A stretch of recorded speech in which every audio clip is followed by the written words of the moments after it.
This is H1Z1. We took out the name Apocalypse. So this is what we find in your office computer, this kind of cool stuff.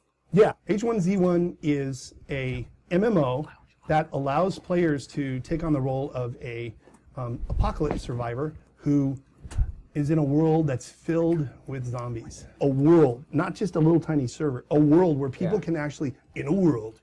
Hold on, they're gonna kill me. We don't have the zombie sounds in yet. We only have one type of zombie, but all the other ones are in the middle of being done. Well, that would work if you're in France, because all the zombies would be mimes. Ooh, really? Seriously, man? I mean, that's a top-notch idea. When it gets to nighttime, this is a scary place because the zombies come out and you can get ganked by zombies very fast. But zombies aren't scary. People are scary. Yeah, yeah. I'll give you another tip before we go. You license the Houdini song, The Freaks Come Out at Night.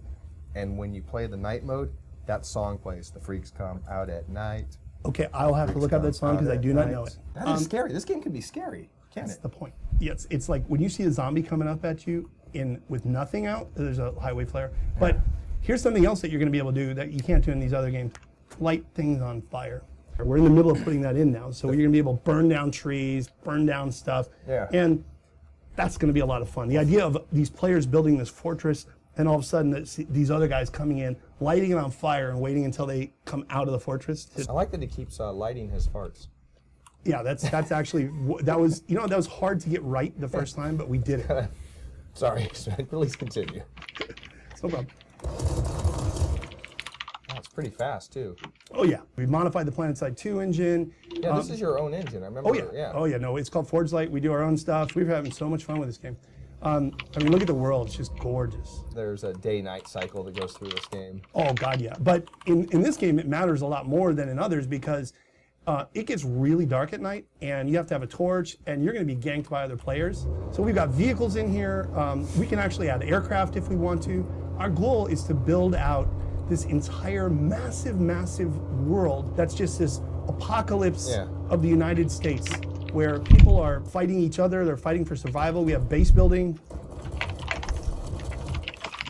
And this game is going to be our first game that we're putting out that we call with Emergent AI, where the zombies themselves have their own individual AI. They're not on some pre-programmed script. They actually think for themselves. Now, this.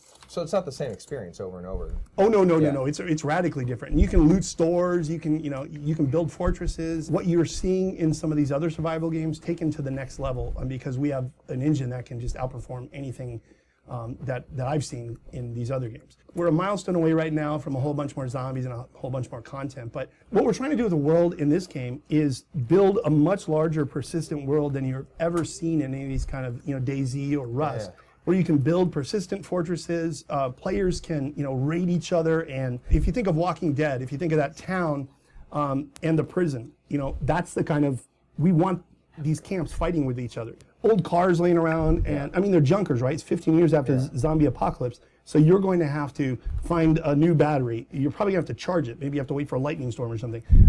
You're going to have to find spark plugs. You're going to have to find biodiesel for fuel or make it. I mean, we're taking this survival genre to the next level, and it's going to be a blast. Hello. You are literally like a giant child video game loving kid. Oh yes, I do. Oh, and I love making them too. Dude, like Bill Gates, you don't get the sense that dude games, or someone like some of these other CEOs. I would trade being Bill Gates for being a child loving kid because I would just become Bill Gates that likes games. I would God, what would you do if you had like billions of dollars to spend on a game? You would make a holodeck. I would. Yeah. I would. We could Kickstarter that. $1 billion, Smed will make a holodeck. The sad thing is I think if you put a holodeck up on Kickstarter, there would be enough people to fund it. Let's face it.